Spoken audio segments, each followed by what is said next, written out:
All right, so we've talked about pharmacodynamics for about 3 lectures.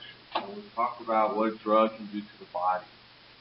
And at those times I alluded that the body can do something to the drug as well.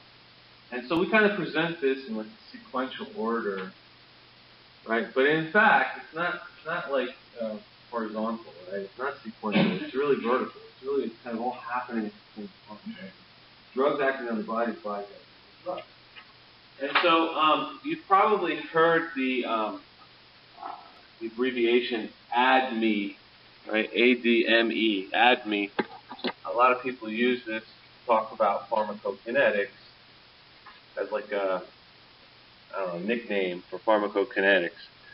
ADME stands for absorption, distribution, metabolism, and excretion.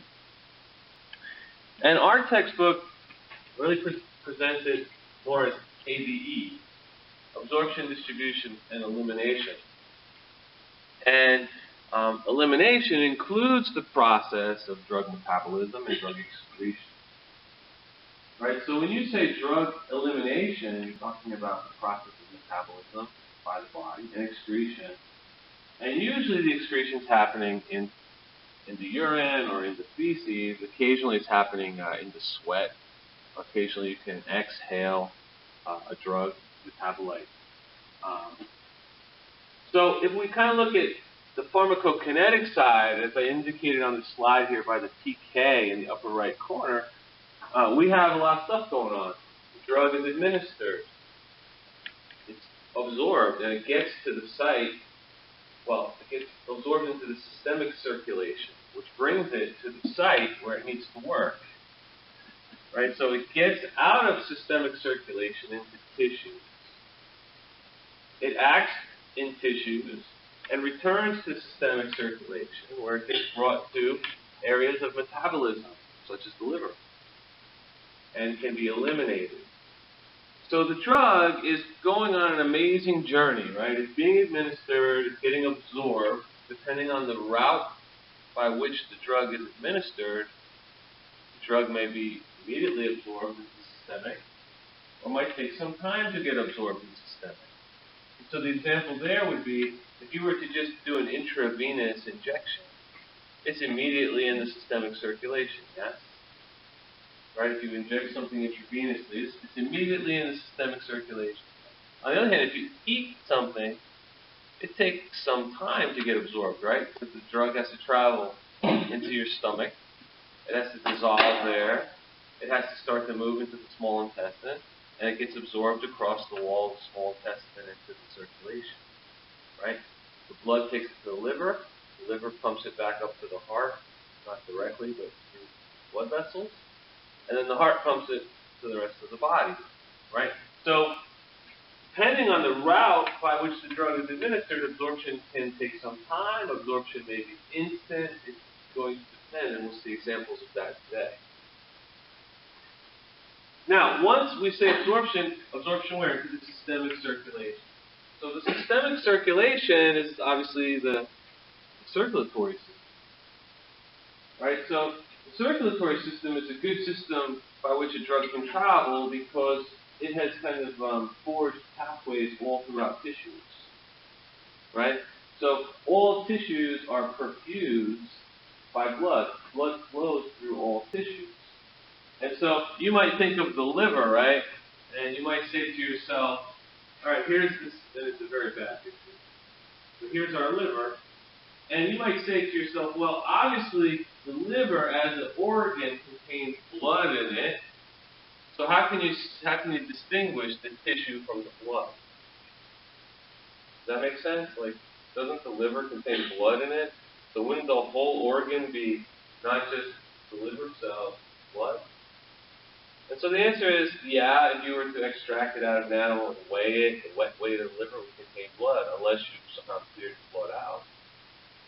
But for the purposes of pharmacokinetics, we'll think of the liver as the tissue and the blood as the network by which drugs can enter the tissue. So what I'm asking you to do is remove the blood from the tissue when you start to think about pharmacokinetics in terms of movement of drug.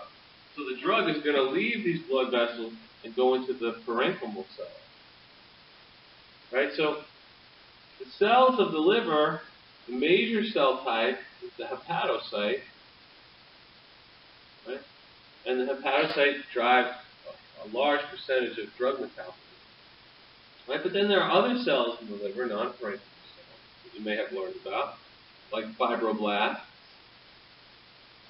like Guido cells, right? Like Kupffer cells, which are macrophages that live in the liver. I'll just say Kupffer macrophages. Right? So this is true of any organ, right? Any organ is going to have blood vessels that perfuse it.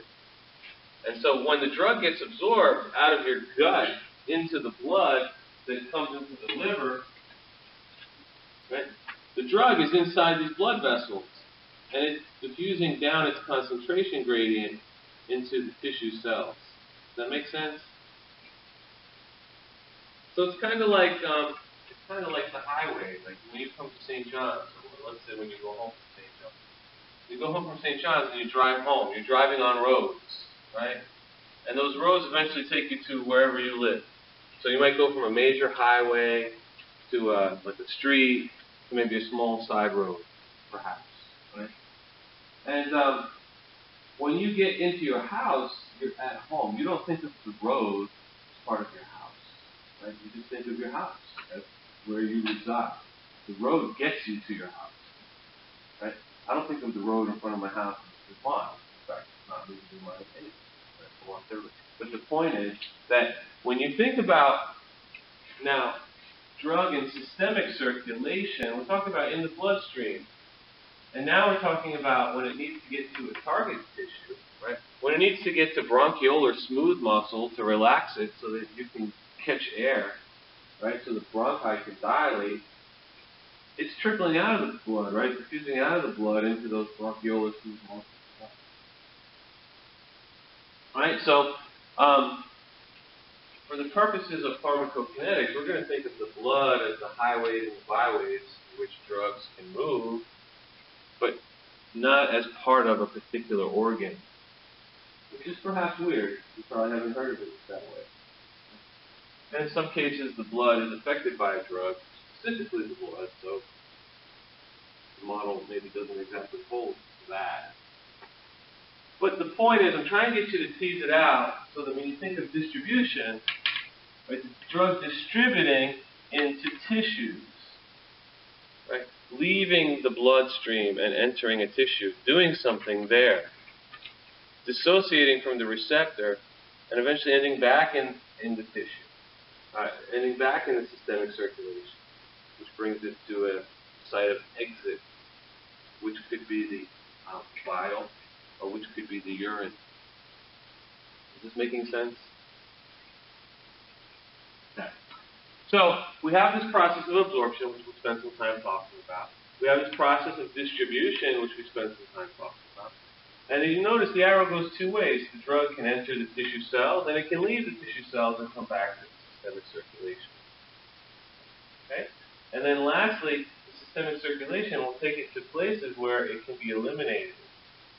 And the elimination process is dependent on metabolism, which usually is occurring in the liver, although not exclusively. We'll see in Chapter 4 that there are some other tissues that can metabolize drug.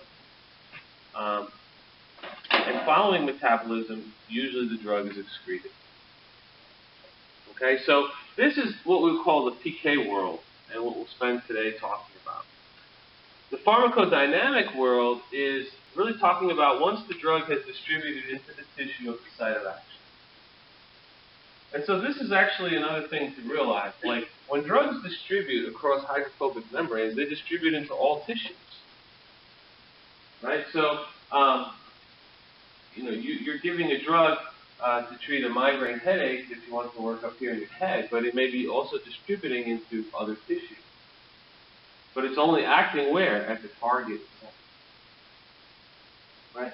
So the target site is going to be where we have our pharmacodynamic action.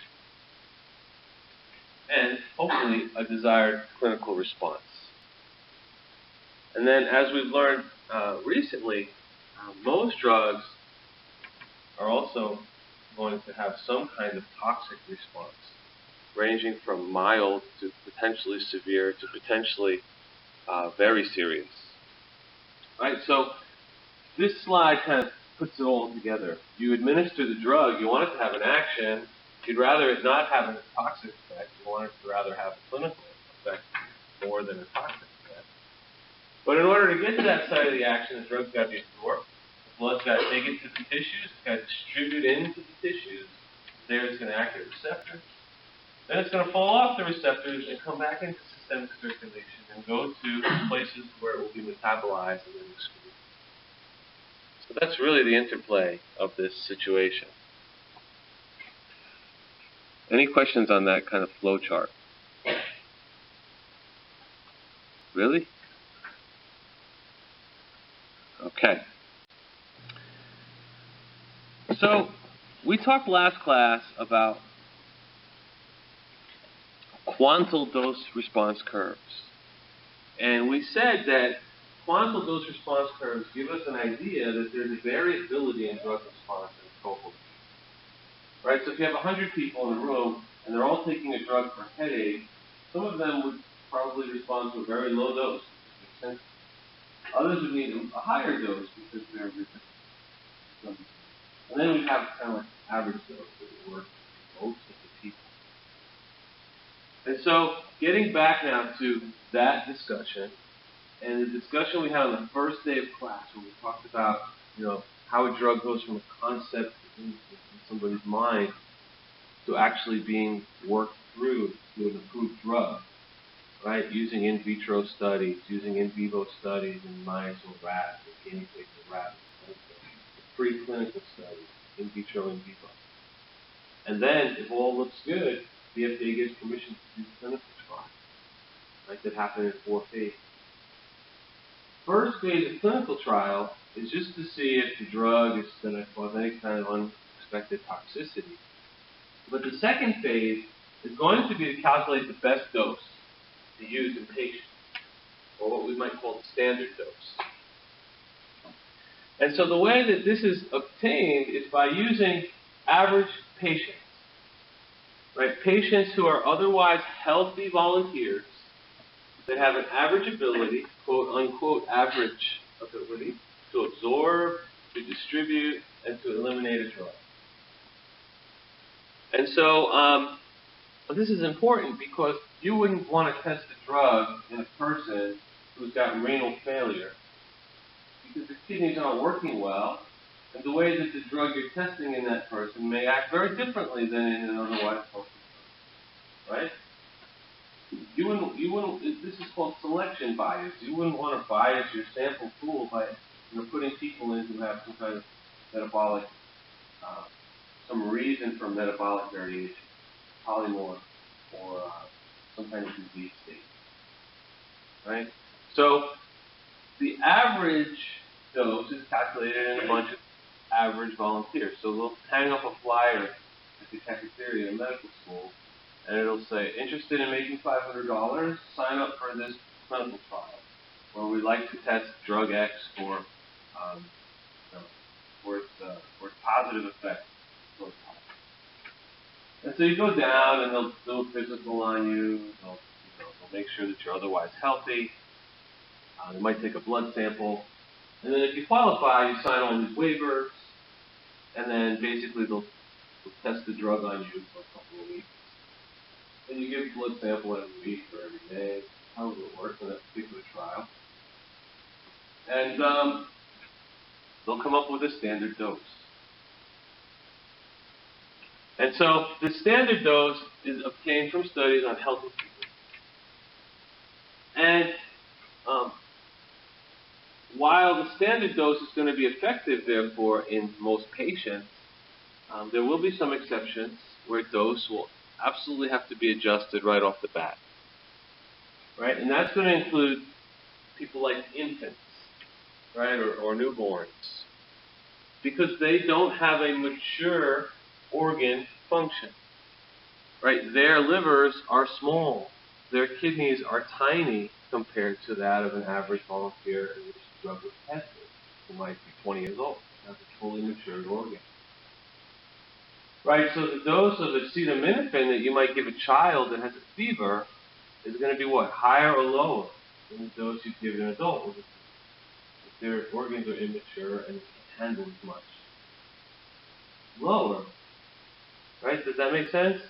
So there'll be some situations where you have to adjust the dose of the drug because the pharmacokinetics in that patient is going to be much different than what you would have predicted from the textbook, which is using average calculations in adults. All right? So infants. And then we have people that have disease states, that have heart failure, for example. The heart obviously is critical for pumping blood throughout the body. If the heart starts to fail, the blood is not pumped as efficiently per unit time, right?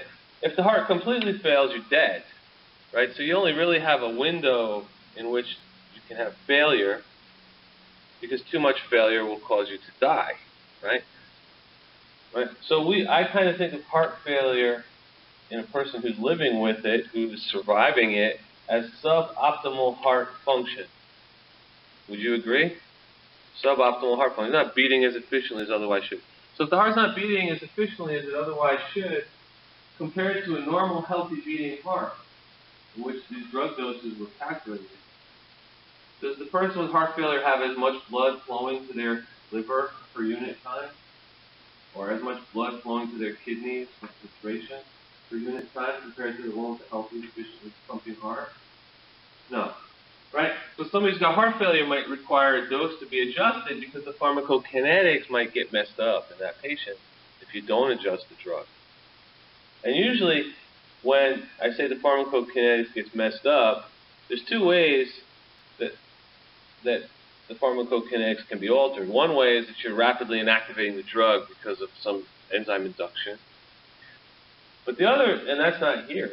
And the other way is that, you've got a disease state that's causing your body to not as quickly inactivate the drug. And so you take a second dose, and now there's more drug in your body than there otherwise would be. You take a third dose, and the drug starts to accumulate well above its normal desired target concentration.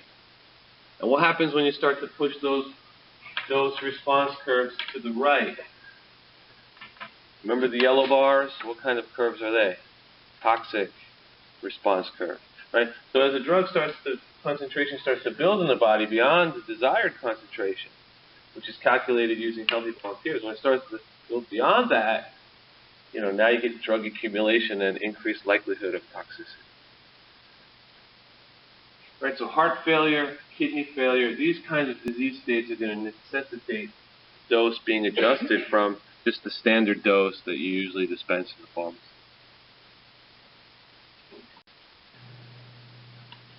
So the first part of this kinetic story is to get the drug into the circulatory system. It has to get in. And then it needs to go from the circulatory system to the site of action. If the site of action is the circulatory system, that's great. You've gotten absorbed and you can act right there. But if the site of action is a brain cell, or an adrenal cell, or some cell in the skeletal muscle, it's got to leave the blood and get into that target tissue. And so we're going to now talk about drug absorption getting into the systemic circulation. Now, there are a few common routes of administration, how drugs are administered to patients. Some of them lead to immediate absorption. Others have delayed absorption. And so the fastest absorbed drugs are those put right into the bloodstream, the intravenous route of absorption. Okay. Here we say absorption is circumvented because we put it directly in to the systemic circulation. It's totally absorbed. The dose you've given is completely put into the systemic circulation. And so we can see very rapid effects. Right? This route of administration is often used in clinical settings when you need to get a rapid response. So a person comes into the emergency room unconscious after an accident. right? They might be given IV drugs to get some kind of rapid response, right? When you don't have time to wait, right? Somebody's in cardiac arrest. You're not going to give them the drug orally because you don't have that time to wait for the drug to get in the stomach, to get absorbed, to get distributed, right? In fact, the heart's not pumping, right? So it's very difficult there. So when you need an immediate effect, it's IV. The problem with IV is increased risk of adverse effect. Okay. Increased risk of adverse effect because you might administer the drug too quickly or at too high of a concentration. If you make a dosing error, it's not easy to reverse. You can't administer a cathartic and have somebody vomit out the drug, or if you made an overdose, right? So this one is fast on, right? And so there's some very special uses for this. Obviously valuable in emergency settings. Allows you to titrate a dose. You can start low and titrate it up. You've probably seen the IV bags in hospitals where you can adjust the rate of drip and the rate of flow into the patient, right? So permits titration of dose. Often required for high molecular weight proteins or peptide drugs. And so we'll talk about that a little bit, especially when you talk about some of the clotbuster drugs that are used in people that have had strokes. Those are very large proteins, humongous proteins that have to be put in. So you talk about those probably in cardiorenal drugs. So you'll see IV used. And obviously the rapid, immediate effect is one of the reasons why people who abuse drugs often use IV, right? Heroin addict looking for a fast response to the drug. And so obviously there are all kinds of problems associated with illicit IV drug use. Among them all the safety concerns, but then of course addiction prevention is another issue. So IV, direct administration into systemic circulation, the drug is fully absorbed. No loss of drug. Now, if you look at oral ingestion might be the easiest of them all and what we're used to the most, right? Take a pill by mouth. Doesn't hurt. But absorption can be variable in that case and can depend on many factors, right? So just to give you an example, you take a drug by mouth and perhaps the acidic nature of the stomach destroys the drug. So only a little bit actually gets into the small intestine, right? Be absorbed. So of course, in terms of a pro, it's very convenient and economical. It's usually more safe than IV because, if you've administered an overdose, you can pump the stomach, or you can administer a cathartic, or you have a chance to kind of rescue the dose. But it requires patient cooperation. Right, so if you've got a 1-year-old child who's got a fever and feels horrible and miserable and is crying hysterically, they may not swallow the drug you're trying to administer to them by mouth. Right, they might spit out the syrup, or they might not let you put the syrup in their mouth. So in that case, we might use a different route of administration.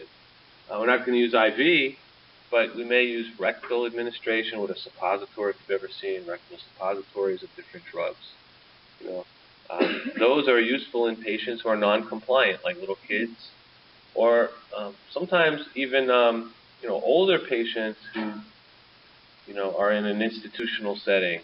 Maybe they have severe paranoid schizophrenia, and they don't like to take the drug, so they spit it out, or they don't comply because it makes them feel weird. So there are other ways to try to treat those patients. So when you look at these common routes of administration, one of the things I'm going to ask you is, what is the utility of the route? Like, what makes it, useful? And then another thing I may ask you is, well, can you give me a con that's associated with the route? So what makes it useful, but what is one of its limitations? Right. So, for example, if you look at subcutaneous injection, right, subcutaneous, under the cutaneous layer of the skin, into the dermis. This type of route of administration is used in people who take insulin for diabetes. right? They inject the insulin into the subcutaneous layer. And unfortunately, they do it quite often with their type 1 diabetics, right? They do it at breakfast, they do it at lunch, they do it at dinner, they do it before bed. Inject themselves. Generally, they inject themselves 4 times a day their whole life. Right? And so there's pain associated with that. It's unpleasant. But aside from that, there are other things that can happen. You get injury at the injection site, atrophy or dystrophy. But the thing is, you can't give a protein like insulin by mouth because it's one of those proteins that's not stable in the GI tract. It's degraded by digestive enzymes in the small intestine. So it would be great if you could give it by mouth, but you can't. Right? And so giving it subcutaneously bypasses the digestive tract. And because it bypasses the digestive tract, it can get absorbed and get to target tissues. Okay? So remember, the digestive tract is great. You know, it's how we get all of our nutrients and stuff. And this is a really bad picture. But if this is my stomach,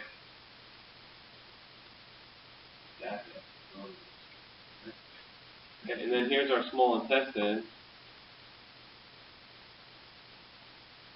Right? There's a direct, I guess, how would I say this? Is a direct connection, or there's a drainage of blood from the small intestine. So as nutrients get absorbed, it goes into this hepatic portal system that takes it to the liver before it goes up here and eventually ends up in the inferior vena cava of the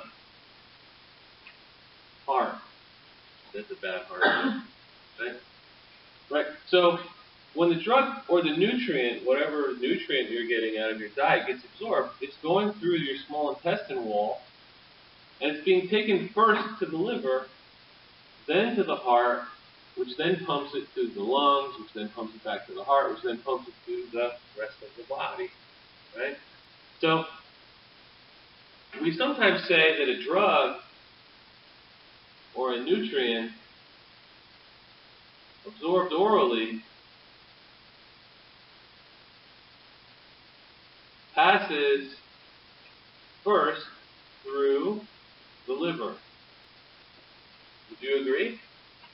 That a drug or a nutrient absorbed through oral, which is absorbed across the intestine, right, as a consequence of oral administration. First place it's going to go is the liver. I mean, it's not exactly the truth. The first place it's going to go is across the wall to the cell, blood vessels is going to take it to the liver. But the first big landmark they find is the liver. So that's why we say drug or nutrient absorbed orally passes first through the liver. And the liver may extract the drug, or it may not, or it may extract a little bit. So, we're going to talk more about that later. So here are various routes of administration. Intramuscular administration is a good route of administration if you want slow and sustained release, right? A long-acting drug. So it's not pain-free, but it can give you a long-acting drug because it's slowly released into the blood over time. So sometimes a drug will be administered into a muscle like the gluteus maximus in your butt or the deltoid muscle in your upper arm. Have you ever seen drugs administered that way? Some of you? Okay. So one of the things to think about now as you start to think about the drug in your pharmacy on the shelf, how is it administered? Is it injectable? Why is it injectable? Is it orally administered? Why is it orally administered? Is it a topical ointment? What's the point of that? Right, a lot of people take steroids topically for rashes or different kind of skin reactions. Why not just give them a pill and let it go throughout their whole body? Why not just let it be a systemic treatment? Well, systemic treatment might bring a lot of adverse effects alongside with it that just rubbing a steroid on your skin can avoid. Right? You're not going to feel swollen. You're not going to retain fluid, right? Less risk of cataracts, less risk of diabetes, all that stuff if you go topical. So, one of the things to ask yourself, whether it's here or in your next class or 10 years from now, why is this drug given through this route? What's the utility of that? Right? A lot of drugs that can't cross the blood-brain barrier have to be directly put into the brain, right, through a cannulation, which involves a surgical procedure in the hospital, right? So why? Because, well, the drug doesn't pass through the barrier. So why is this route there? Is one way to think about, the first task of getting the drug into the systemic circulation. Right, so absorption, in terms of routes of administration, we have enteric routes, or enteral. Enter is Greek for gut. Okay, so enteric routes of administration are those which enter the gut. And so you can enter the gut through the mouth, right? Your mouth is part of your GI system, your esophagus. You can enter the gut through a sublingual administration under the tongue. That would be a type of enteric drug administration. Or rectal administration will be considered enteric because that's part of your gut. It's the end of the gut, but it is perfused with blood, and so drug can be absorbed across the rectum into the systemic circulation, and it bypasses the liver to some extent. I would just put in parentheses by rectal. It does not completely bypass the liver because the rectum is a whole topic, right? But the rectum is a very interesting organ for reasons other than the fact you need it to get rid of poison in your body, right? Excrement. But it's perfused in an interesting way. So half of its blood supply does go through the liver, and half of it bypasses the liver. So it's kind of like a pseudo-enteric, pseudo-parenteral route. So if enteral means through the gut, parenteral means outside of the gut. You see the prefix par, it comes from the Greek for para. Para means around, right? So around the gut or outside of the gut. So paranormal experience would be an experience outside of normal. Right, so you're on the Great Lawn one night and you see a UFO land. Something you do a survey about your experience with cafeteria. You like the service at the cafeteria, and then the UFO goes back up. Right, paranormal experience. I'm not saying I had one. I'm saying I know somebody who had one. And yeah, but he's an interesting, peculiar person that did.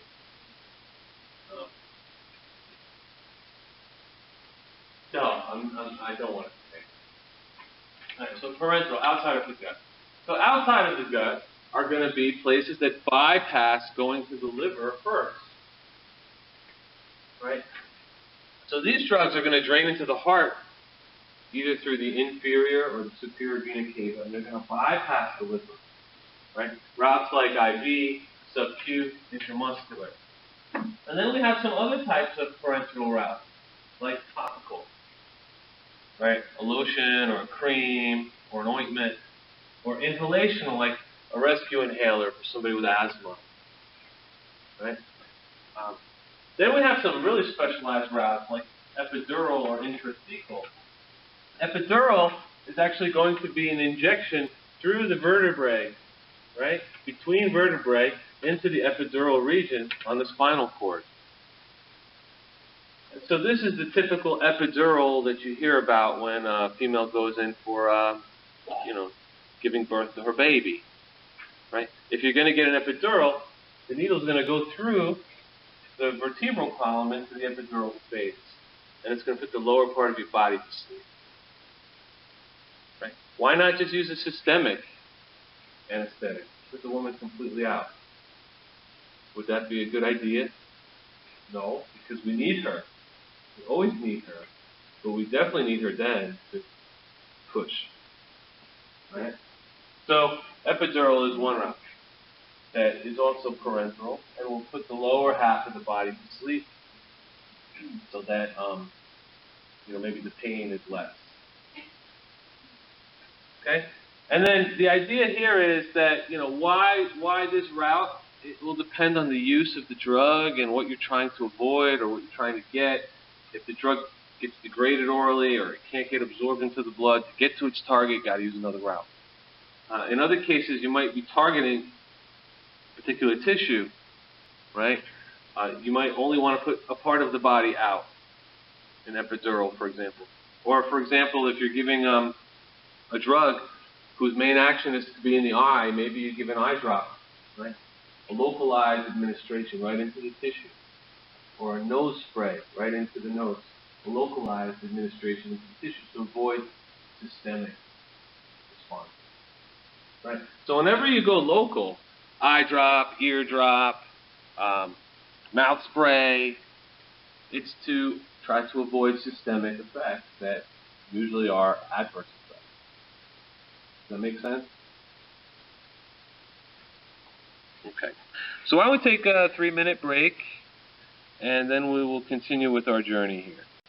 Okay, so in the intrathecal route of administration, the drug is coming through space between the vertebrae into the region proximal to the spinal cord. So you need a highly trained individual to do that kind of route, because if you were to injure the spinal cord, then obviously you can get some nervous system injury just from the route.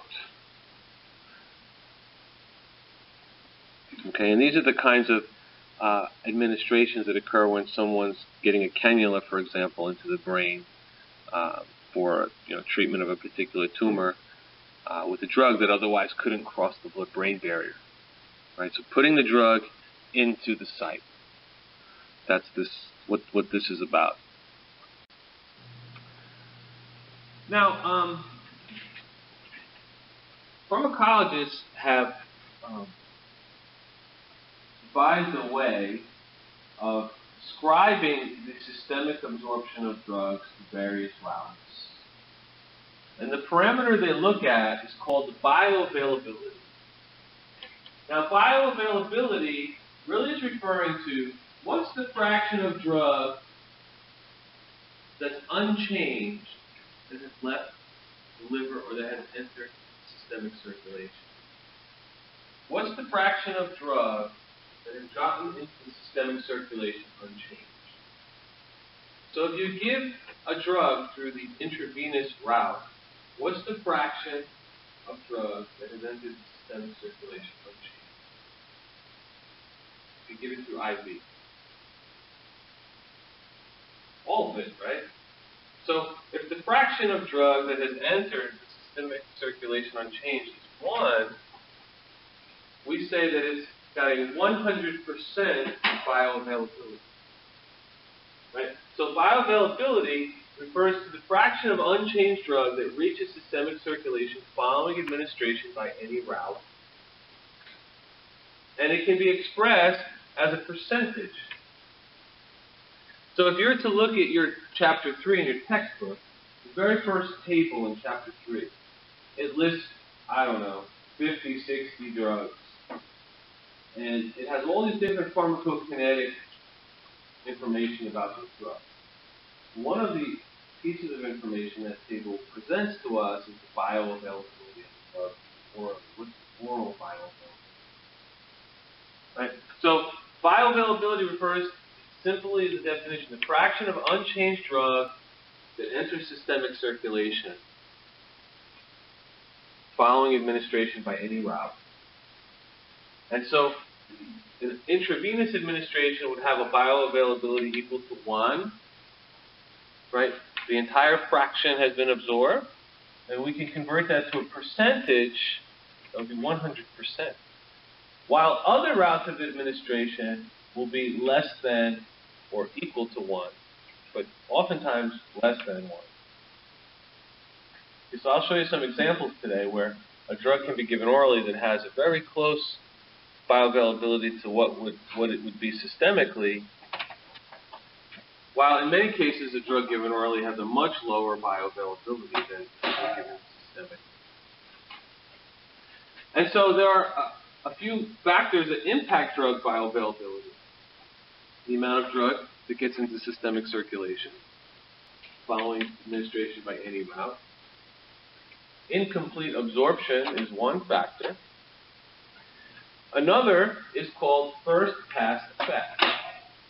And in the first pass effect, something has happened to the drug before it leaves the liver that has reduced the amount that's available to systemic circulation. So what's one thing the liver might do to it before it leaves? Starts with M, metabolize it. Right? So the liver might metabolize it before it can get out into the systemic circulation. That would be an example of a first pass effect, an effect that happened the first time through. But you don't just have to have liver metabolism responsible for first pass effect. What if the liver does nothing to the drug, but the cells of the intestinal epithelium across which the drug must move does something to the drug? What if those cells metabolize the drug? What fraction comes out here that's unchanged? Not much. So it's still called a first pass effect, because first pass effect describes up to and including exit from the liver.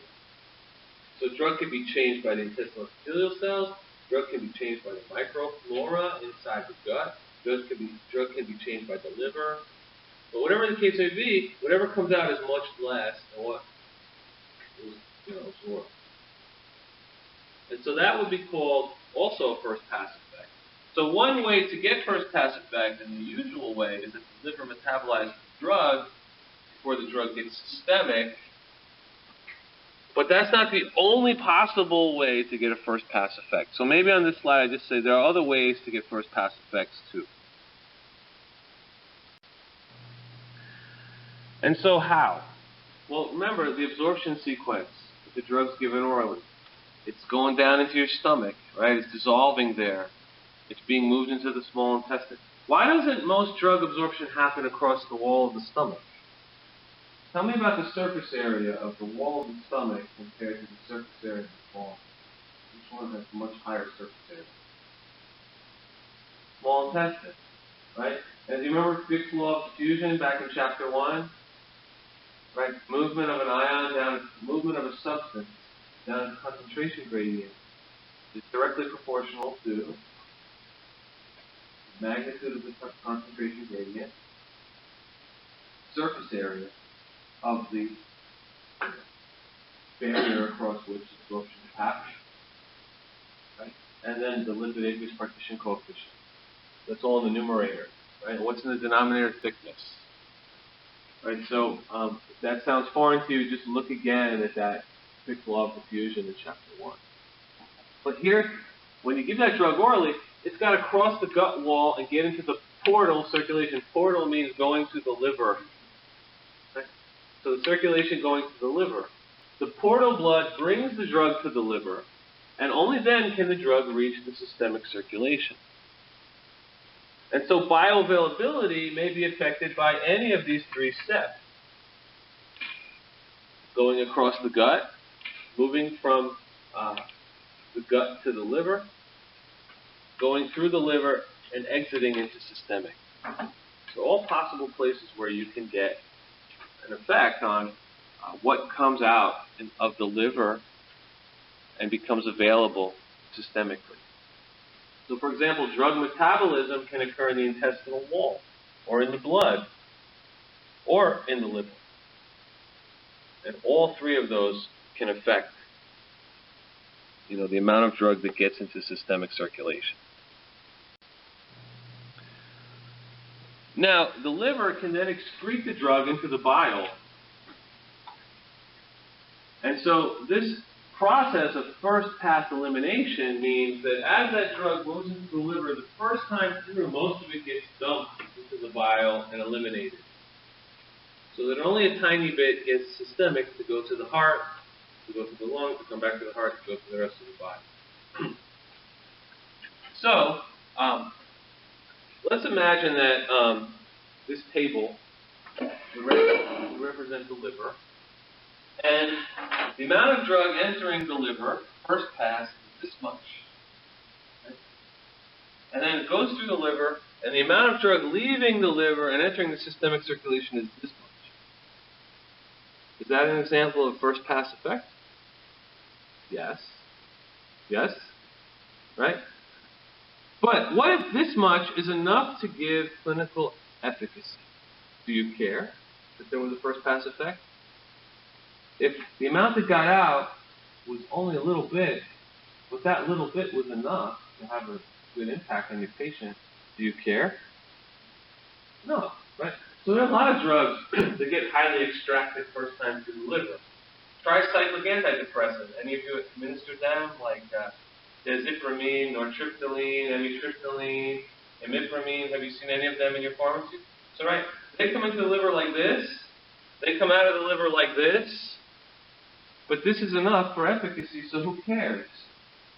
Right? It's still okay. So first pass effect is neither a bad thing nor a good thing, it's just a thing. Now we need to think about what impact it might have on the drug.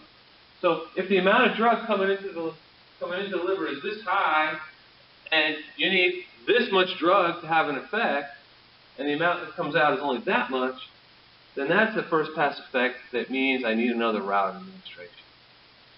Right? So let's imagine now insulin. I've eaten some insulin and some yogurt, put it in my stomach, it's trying to move across the intestine, but the pancreas is really slowly digested enzymes to break it all up into small amino acids. No good. Right? So the amount of insulin I put into my stomach was this much, and the amount that got absorbed was like so small it couldn't have an effect. So what do? I go to another route. Yes? Are we following this? Okay, so first pass may affect whether you give a drug orally or it may not. But it's something you have to consider. You have to give it respect.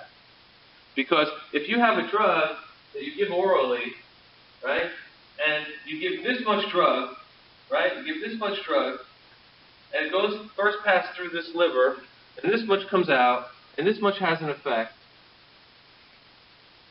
and now the patient comes into your emergency room unconscious, you need a fast response, you can't give that oral dose. But you've been used to giving the oral dose for years. So you give an IV dose that's this high. What are you going to do? Because this much is getting into the systemic circulation, right? But you only needed this much to have an effect. So what might happen to the patient? They might die, right? Right, so I'll give you an example of a drug, propranolol. Propranolol is a beta blocker. It's given orally most of the time, right? And it's got moderate first pass effect. So you give this much, and you get that much out. About 30% bioavailable, but if you go to give it, it works. Now a patient comes in with thyroid storm. They're going to die. One of the treatments for thyroid storm is propranolol. You give them the same dose you normally give them in the pharmacy 1,000 times before. What's going to happen? It's going to be way too high because you get an IV and you didn't adjust for the bioavailability. Oh my God, you're going to get sued. You're going to lose your career. Right? So you got to think about bioavailability. What does it mean? Like first pass effect. It's not good and it's not bad per se. It just is.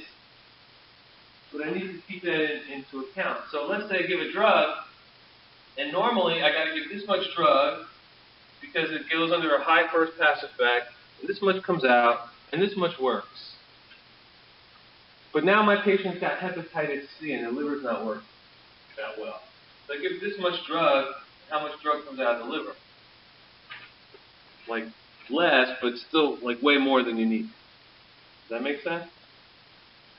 Right, so if a patient has a disease state that affects the first pass metabolism, the dose is, decided based on normal healthy volunteer. So do you see why this thing is important, this idea of first pass metabolism? Okay. So I like this picture, which is admittedly very old, but I like it because it kind of just simplifies this whole thing. If you give a drug orally, it's going to pass through the liver. If you give a drug parenterally, this is a needle that's not really scanning well. Right? You bypass the liver. It goes to the rest of the body before it goes to the liver. right? And that's really the purpose of these other routes of administration.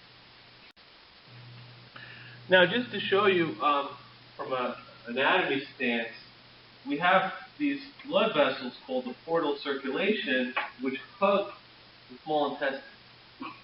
So as nutrients get absorbed across the wall of the small intestine, they filter into these blood vessels, which go to the liver first, and eventually drain into the inferior vena cava, which goes to the heart. All right, so the anatomy obviously makes sense based on this discussion of the first place the stuff goes is the liver. So, the Creator put a buffer between you and the things you ingest. Right? Between you and the things you ingest, because thousands of years ago, there were really no real drugs that are purified things, 5 milligrams a day. So you eat some leaves or a mushroom, and it might have some toxic stuff in there. So if your liver can metabolize it and get rid of it before it gets to your brain or your heart and causes toxicity, then you had a chance of surviving. Right? So it's your body's filter. Right? This is why people who have liver disease, they don't feel good, because the body starts to accumulate toxic things that shouldn't normally accumulate there. And there's some self-induced liver injury that happens in the human species called alcoholism, right? That can injure the liver. There's some sexually acquired diseases like hepatitis that are viral infections that can hurt the liver. Right? So if your liver starts to fail, you start to feel sick, really sick. And the interesting thing is you really don't even feel it until you've lost like half of the function. Right? So your liver's got a lot of spare reserve in it in terms of protecting you. All right, so the oral route is most preferred and most common, but bioavailability may be limited. Okay, and again, why is oral bioavailability potentially reduced? It could be due to poor solubility in an aqueous environment like the stomach. Right? Solid drug must be dissolved in the stomach before it can be absorbed. Absorption may be incomplete due to biological barriers or drug metabolism in the gut. So the drug may be inactivated in the gut. All of these things can contribute to poor absorption. And so, as an organ, the gut is very interesting, and different factors can affect absorption across the wall of the gut, such as the pH, such as whether or not there is food present. So some drugs will say do not take with food because food can impair absorption. Some drugs you might take with food because the drug makes you feel nauseous, and you can't tolerate the nausea, so the physician might say, well, take this with some food to decrease that nausea. Right? Have any of you seen those drugs for osteoporosis that says, do not eat, you put a sticker on there, do not eat any food while taking this drug, or take on an empty stomach, or do not mix with grapefruit juice, or stuff like that? Have you seen those stickers? Right? Those are because of pharmacokinetic effects that can happen if you don't follow those directions. All right, gastric emptying, the rate of how quickly the stomach pushes food into the intestine. The rate of gastric emptying can be influenced by lots of things, one of them being stress. Right? So all of these things can affect absorption. In general, drugs tend to be more readily absorbed in the small intestine than in the stomach. The small intestine has a tremendously large surface area. If it were just a smooth tube, had no villi or microvilli, its surface area would be 3,300 centimeters square. Right? And I'm not telling you this to memorize the number, but just look at what the villi and the microvilli do to surface area. It goes from being 4 digits to being 7 digits. Right? 2 million centimeters squared surface area. Remember, a fixed law of diffusion, flux of a molecule down its concentration gradient, directly proportional to surface area. So this is why you don't get a lot of absorption in the stomach compared to the small intestine, which is like rich in surface area. Does that make sense? Okay. And again, this is just some histology, most of it is a cartoon sketch showing you the structures of the villi within the small intestine. And if you were to blow up just one of those intestinal epithelial cells, you'd see these specialized structures on the surface called microvilli. So these microvilli give tremendous surface area, and then they're packaged into these bigger structures called villi, so that the surface area of the small intestine is tremendous. And as you can see here, you've got blood supply coming up to the areas of absorption. Right? So you have blood supply coming into the areas of absorption. And you also have the lacteals, which contain what kind of fluid? The L word, lymph. And what gets absorbed through the lacteals? What kind of nutrient?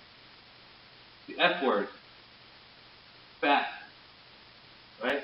So drugs are going to be absorbed through these blood vessels and taken to the liver first. So have I convinced you that the surface area of the gut is amenable to drug absorption and nutrient absorption? Okay. Okay, so absorption in the stomach is dependent on how long the drug is in the stomach, but it's usually much, much less than absorption in the small intestine. Now, in the small intestine, the pH is acidic in the duodenum, more acidic there than in the rest of the small intestine, where it's approximately neutral. The huge surface area makes it ideal for absorption. And so, in general, if a compound can penetrate those membranes, it's most likely going to be absorbed in the small intestine.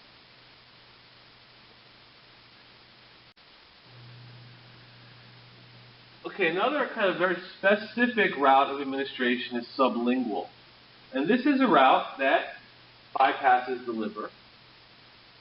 Okay, so while it's an enteric route, it bypasses the liver.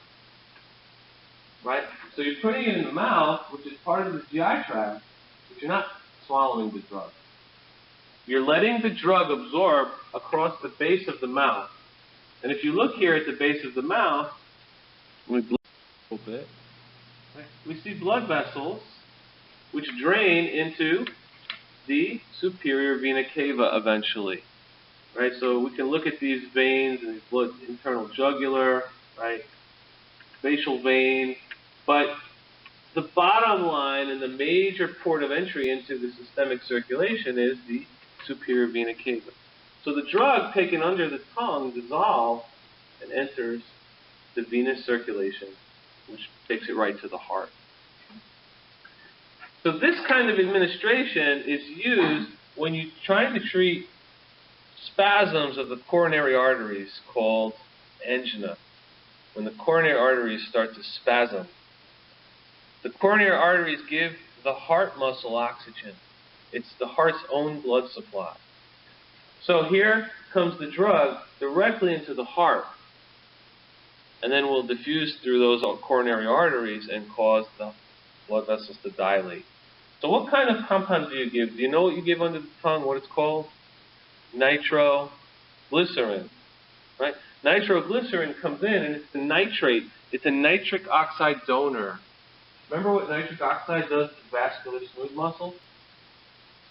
Endothelial-derived relaxing factor, right? So the nitric oxide pulls off of the nitroglycerin and relaxes those coronary arteries. Do you think that that's a quick response compared to if you were to take a tablet orally and it was going to go down the stomach and get absorbed? Right? So is angina kind of like an imminent emergency, or do you have time to deal with it? It's kind of imminent, right? You're having a severe chest pain, your heart is deprived of oxygen, right? So if you take the drug sublingually, it can start to work in a matter of a few seconds. The other problem with nitroglycerin that prevents it from being taken orally, I wouldn't say necessarily nitroglycerin, but nitric oxide donors, other nitric oxide donors, is that they undergo first-pass metabolism. Right? So here we go. We got a drug that can be taken sublingually, can drain into the superior vena cava, and then have an action where it's intended to work. Okay, sometimes people who take this drug sublingually experience stinging or burning feeling at the base of their mouth, right? But the route of administration bypasses the liver and allows for a rapid response. Does that make sense with that particular disease? Okay. Now, rectal administration, I have no diagram for you, but this is useful in the vomiting patient or the unconscious patient, or sometimes drugs that taste really just bad or smell bad can be given GI. So, again, just realize with the rectum, it's an interesting type of perfusion. About 50% of the blood that leaves the rectum goes to the liver, and about 50% of the blood that drains out of the rectum bypasses the liver. Right? So, in rectal administration, you may get some first-pass metabolism if it's not done correctly. You know, if it's inserted too deeply, for example, some of that blood actually goes to the liver. Okay? But it's particularly useful in little kids who can't talk yet, or in people who the drug would cause nausea and vomiting. You're not going to experience that through a rectal administration. Now, intramuscular, again, depicted for you down here in the lower left. Most common sites of administration are the gluteus maximus, the butt muscle, or the deltoid muscle, going right into the muscle layer below the skin. And this is going to allow for slow release of drug. Okay, so oftentimes drugs will be slowly absorbed, and they may often be formulated in an oil or as a suspension. It's going to give a slow absorption and a long duration of action. So there are, for example, some long-acting hormonal contraceptives which are given IM, which can give 3 to 6 months, usually, contraceptive action. Call that. All right, so IM. Sub-Q, underneath the skin, going to allow for absorption of peptide drugs, for example, into the systemic circulation that would otherwise be degraded in the GI tract. There's also types of topical applications of things like patches. There are all different kinds of patches, single-layer patches, multi-layer patches, microneedle patches. But these are all types of topical administration that release drug into the skin or slightly under the epidermis. And there's many drugs that have been formulated into patches. There's estrogen patches, scopolamine patch we'll talk about in a later chapter. Of course, nicotine patch is something you may have seen, fentanyl patch. Certain hormonal contraceptives have been formulated into patches. Okay, and again, here we're going to be bypassing the gut and going through the skin as our route of absorption. So this picture is kind of just showing you some of the detail of that tablet coming down the esophagus into the stomach, where there's a very acidic pH. The tablet's going to disintegrate in the aqueous acidic environment, right, releasing its contents, which are then going to be pumped into the small intestine. Right, so this very acidic juice is going to be pumped into the small intestine, where at first it's acidic, and it starts to become more neutral and even perhaps slightly basic as it goes through the GI tract. So here there's a lot of acid. Here there's still a little bit of acid. By the time you get deeper down, you've gotten more towards neutral. And so this is why we say weak acids get absorbed well across the GI tract, because the acidity of this area, right, favors absorption for weak acids. Right? It's slightly acidic. So weak acids are more absorbable in acidic environment, and they're more excretable in basic environment. Okay, so here's an example of where we talk about this ion trapping and the pH of the body. Right? Here in the stomach, very acidic, small intestine acidic, but by the time you travel down it, it becomes neutral. right? So acidic favors absorption of weak acids, but when you get later down into the urine, right, basic favors excretion of weak acids. The urine has a wide pH as well. So anywhere from 5 to 8. Okay, so here comes the drug. It's coming in to the intestinal epithelial cell across those microvilli and eventually draining into the mesenteric bloodstream, which then moves over to the liver, and drug may or may not be extracted, and drug leaves liver and goes to the inferior vena cava.